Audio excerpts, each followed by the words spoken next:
आपण जातोय राज ठाकरे यांच्याकडे, कारण की त्यांचा जो दौरा आहे त्यासाठी ते पोहोचले आहेत। रायगड दौऱ्यावरती आता राज ठाकरे आहेत आणि त्या ठिकाणी ते आपल्या अनेक पदाधिकाऱ्यांच्या तर भेटी घेणार आहेतच, मात्र जिल्ह्यातील आपला पक्ष कसा वाढेल या संदर्भात सुद्धा मार्गदर्शन केलं जाणार आहे। अनेक शाखांचं आंदोलन सुद्धा आज त्यांच्या उपस्थितीमध्ये होणार आहे। राज ठाकरे रायगडमध्ये दाखल झाल्याची ही थेट दृश्य आपण सध्या पाहतोय। मुंबई गोवा महामार्गाची देखील ते पाहणी करणार आहेत। या मार्गावरती काय अडचणी येत आहेत, खड्डे आहेत का, कशा पद्धतीने तिथली टोल व्यवस्था, अशा सगळ्या पद्धतीची पाहणी जी आहे ती राज ठाकरे करणार आहेत। अनेक वाहन चालकांच्या या महामार्गाबद्दल खरं तर तक्रारी असतात आणि त्यावरूनच आता राज ठाकरे स्वतः या महामार्गाची पाहणी करणार आहेत, म्हणून या पाहणीकडे सुद्धा लक्ष लागलेलं आहे। रायगडमध्ये आज त्यांचा दौरा आहे। खरं तर गेल्या काही दिवसांपासून राज ठाकरे हे दौऱ्यावरती आपल्याला पाहायला मिळत आहेत। नाशिकचा दौरा त्यांनी केला, त्या ठिकाणीही पत्रकार परिषद घेतली आणि त्यावेळी त्यांनी नाशिकच्या खड्ड्यांवरूनच नाही तर अगदी नीट परीक्षांवरून, विद्यार्थ्यांच्या भविष्यावरून सुद्धा सरकारला घेतलं आणि त्यानंतर आता आपण पाहतोय की रायगडच्या दौऱ्यावरती ते आले आहेत, ज्या ठिकाणी पुन्हा एकदा मुंबई गोवा महामार्गाची ते पाहणी करणार आहेत आणि या महामार्गाची काय अवस्था आहे, तिथे खड्ड्यांचा काय प्रश्न आहे किंवा इतर प्रश्न आहेत या संदर्भात सुद्धा ते बोलू शकतात। आता आपण पाहतोय गाडीमधून राज ठाकरे उतरलेले आहेत आणि या ठिकाणी त्यांचे कार्यकर्ते सुद्धा मोठ्या प्रमाणात दाखल झालेले आहेत। राज ठाकरेंचं स्वागत करण्यासाठी ते इथे आल्याचं आपण पाहतोय। रायगड दौरा हा अत्यंत महत्त्वाचा असणार आहे। पक्षवाढीसाठी रायगडमध्ये राज ठाकरे कशा पद्धतीने हालचाली करतायत हे पाहणं महत्त्वाचं आहे। अनेक शाखा आहेत, त्या शाखांचं उद्घाटन सुद्धा रायगडमध्ये आज राज ठाकरे यांच्या उपस्थितीमध्ये होणार आहे।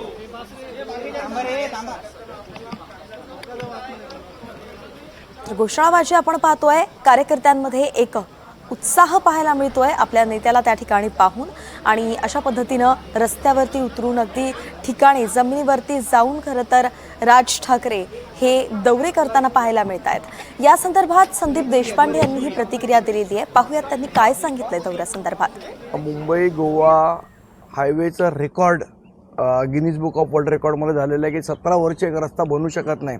मला असं वाटतं गडकरी साहेबांचं पण नाव यासाठी गिनीज बुक ऑफ वर्ल्ड रेकॉर्डमध्ये जायला काय हरकत नाही आणि जे काम बनलं आहे ते पण निकृष्ट दर्जाचं झालं आहे।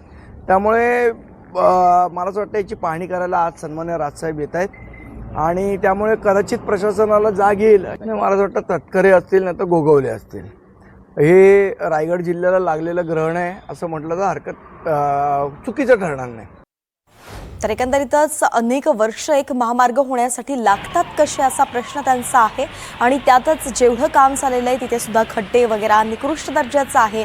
अनेक ठिकाणी खरं तर नागरिकांनीही त्या संदर्भात प्रश्न उपस्थित केलेले आहेत आणि याच सगळ्यावरून आता राज ठाकरे या कामाची पाहणी करणार आहेत। राज ठाकरे रायगड दौऱ्यावरती गेले आहेत। मुंबई गोवा महामार्गासाठीच इतकी वर्ष का लागतायत, रखडलेल्या कामांची ते पाहणी करणार आहेत आणि प्रश्नही विचारणार आहेत। माणगाव बायपासच्या कामाची ते पाहणी करणार आहेत।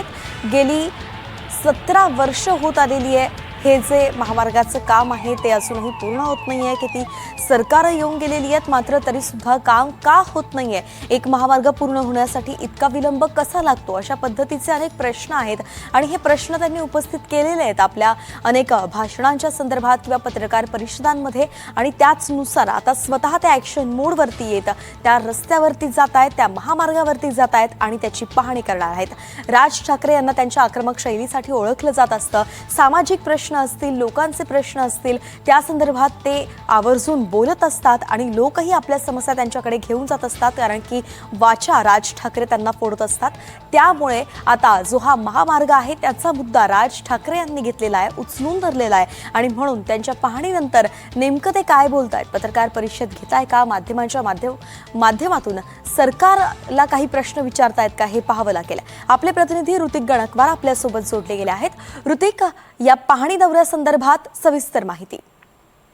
नक्कीच आपण बघतोय की मागचे 17 वर्ष झालेले आहेत। सर्वच कोकणवासीय, सर्व महाराष्ट्रवासीय हा जो बायपास आहे, माणगाव बायपास, याची वाट बघताय, प्रतीक्षा बघतायत, मात्र वेगवेगळे अडथळे आतापर्यंत आलेले आहे। आता देखील 1 जूनची डेडलाईन होती, मात्र तीही डेडलाईन पुढे गेली, कारण की आपण जर बघितलं तर नितीन गडकरी यांनी स्वतः सांगितलेलं होतं की 1 जूनला हा बायपास सुरू होऊ शकतो, मात्र ती डेडलाईन गेली. आता हीच पाहणी करण्याकरता म्हणजे या बायपासची काम नेमकं कुठं रखडलेलं आहे आणि याला कशा पद्धतीने चालना देऊ शकतो या संदर्भात मनसे अध्यक्ष राज ठाकरे जे आहेत ते आता रायगडमध्ये दाखल झालेले आहेत, माणगावमध्ये दाखल झालेले आहेत. आपण बघतोय की थोड्याच वेळात ते या जो बायपास आहे रखडलेला बायपास त्याची पाहणी करायला जाणार आहेत आणि आणखी काही शाखा देखील आहे त्यांचं उद्घाटन देखील या ठिकाणी करण्यात येणार असल्याचं पाहायला मिळतंय. मात्र हा बायपास आपण बघतो की जवळपास 17 वर्षांची जी प्रतीक्षा आहे ती अजूनही कायम आहे. मुंबई गोवा महामार्गाचा जे चौपदरीकरणाचा प्रकल्प रखडलेला आहे त्यामुळं एकंदरीत कोकणवासियांना मोठ्या त्रासाला सामोरं जावं लागतं आणि त्याच अनुषंगाने आपण बघितलं तर आता गणेश उत्सव देखील जवळ येतो आहे. तर बायपासचे कामं का रखडलेले आहेत याची पाहणी करण्याकरता राज ठाकरे स्वतः या ठिकाणी आल्याचं पाहायला मिळतंय. सुरुवातीला भूमी संपादन असेल, निधीच्या तांत्रिक अडचणी असतील, प्रशासकीय प्रक्रियांमुळे आणि आता जे रेल्वेचे जे ब्रिजेस आहेत त्यांचा अडथळा या बायपासच्या निर्मितीला होत असल्याचं पाहायला मिळतं. त्यामुळे मागच्या 17 वर्षांमध्ये हा बायपास जो आहे तो पडलेला आहे आणि आता याच बायपासची पाहणी करता आणि याला कशा पद्धतीनं चालना देऊ शकतो, काही राज ठाकरे यांच्याकडे काही संकल्पना आहेत का, काही आयडियाज आहे का, हे देखील या ठिकाणी प्रशासकीय बैठक त्यांच्याकडून घेऊन प्रशासनाला देण्यात येणार असल्याचं पाहायला मिळतंय. मात्र राज ठाकरे सध्या माणगावमध्ये दाखल झालेले असून या बायपासची थोड्याच वेळात ते पाहणी करतील. अर्थातच ऋतिक, हा 1 दिवसीय दौरा असल्याचं आता कळतंय आणि त्यातच काही महत्वाचे नेते जे आहेत ते मनसेचे त्यांच्यासोबत आलेत का?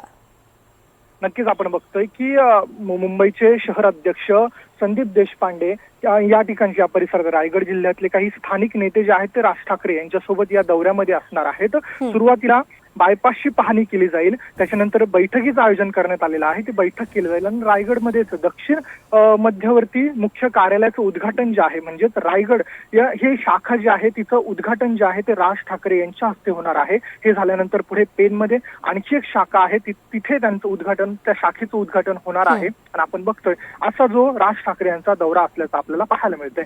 अच्छा, धन्यवाद ऋतिक. सविस्तर माहिती आपण दिली आहे. या दौऱ्यासंदर्भातले वेळोवेळी अपडेट्स घेत राहू. दरम्यान आता माणगावमधील खड्ड्यांच्या स्थितीचा काही दिवसांपूर्वीच एनडीटीव्ही मराठीनं रियालिटी चेक केला होता. खड्ड्यांचा प्रश्न सर्वात आधी एनडीटीव्ही मराठीनं उचलून धरला होता आणि इथल्या स्थितीचा आढावा आपल्या प्रतिनिधींनी घेतलेला आहे. अक्षय कुडकेलवार यांच्याकडून जाणून घेऊया की नेमकं सध्याची परिस्थिती काय आणि खड्डे काय सांगतायत. मुंबई गोवा महामार्गावरील माणगाव बायपासचं काम देखील अर्धवट आहे आणि येत्या गणेशोत्सवापर्यंत हे काम पूर्ण होईल अशी शक्यता देखील दिसत नाही. सध्या मी याच बायपासचं ज्या ठिकाणी काम सुरू आहे, बाह्य मार्गाचं काम सुरू आहे या ठिकाणी आहे आणि आपण जर बघितलं तर उड्डाण पूल असेल, त्यासोबतच माणगाव नदीवरील पुलाची एक बाजू असेल आणि दुसरीकडे ह्या संपूर्ण जो मुख्य मुंबई गोवा महामार्ग आहे त्याला जोडण्यात येणारा जो कनेक्टरकडे जाणारा हा रस्ता असेल, कनेक्टिंग रोड असेल, याचं काम देखील अजूनही अर्धवट आहे. या ठिकाणी आता फक्त भराव टाकण्यात आलेला आहे. या भरावावरती सिमेंटचा जोड रस्ता करणे, त्यासोबतच जो पुढे जोड रस्ता करण्यात आलेला आहे या जोड रस्त्याला हा रस्ता जोडणे, हे संपूर्ण काम करण्यासाठी साधारण या ठिकाणची परिस्थिती बघितली तर विना व्यत्यय, विना पाऊस जर हे काम झालं तर साधारण 1 ते 1.5 महिन्याचा कालावधी लागू शकतो. मात्र या ठिकाणी सातत्यानं पाऊस पडतोय आणि याचमुळं या कामाला देखील विलंब होतोय. त्यामुळं या गणेशोत्सवामध्ये किंवा ऑगस्ट महिन्यापर्यंत या बायपासचं काम पूर्ण होईल असं जरी सांगितलं जात असलं तरी प्रत्यक्षात या ठिकाणची ग्राउंडवरील रियालिटी वेगळी आहे. एकीकडे काही दिवसांपूर्वीच सार्वजनिक बांधकाम मंत्री शिवेंद्रराजे भोसले यांनी या परिसरामध्ये भेट दिली होती.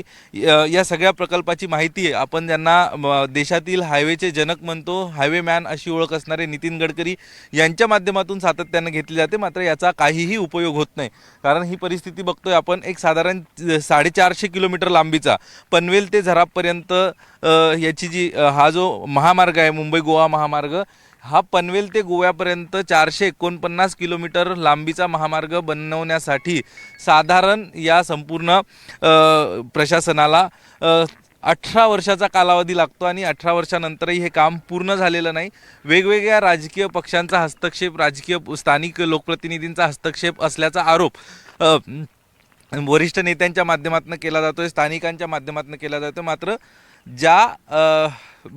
ज्या पक्षाला किंवा ज्या सरकारला वेगवेगळ्या ठिकाणी वेगवेगळ्या गोष्टी करून सत्ता स्थापन करता येते त्यांना मात्र एका हायवेच्या बांधकामासाठी राजकीय पक्षाच्या लोकप्रतिनिधींशी हातमिळवणी करता येत नाही किंवा हा हायवे बनवण्यासाठी नितीन गडकरी सारख्या व्यक्तीला देखील साधारण 18 वर्ष विलंब सहन करावा लागतोय। यावरूनच नेमका या सगळ्या हायवेचं चाललं तरी काय आणि हा सगळा कोकणाच्या विकासाचा जो महामार्ग म्हटला जातो मुंबई गोवा महामार्ग, सगळ्यात महत्त्वाचं गणेशोत्सवासाठी या महामार्गाचा मोठ्या प्रमाणात वापर कोकणवासीय करतात। त्यामुळं हा मार्ग नेमका कुठल्या गणेशोत्सवाला उपयोगी पडणार आहे हा प्रश्न या ठिकाणच्या स्थानिकांना उपस्थित होतोय। कॅमेरा पर्सन गौरव नाईकसह अक्षय कुडकेलवार, NDTV मराठी, माणगाव।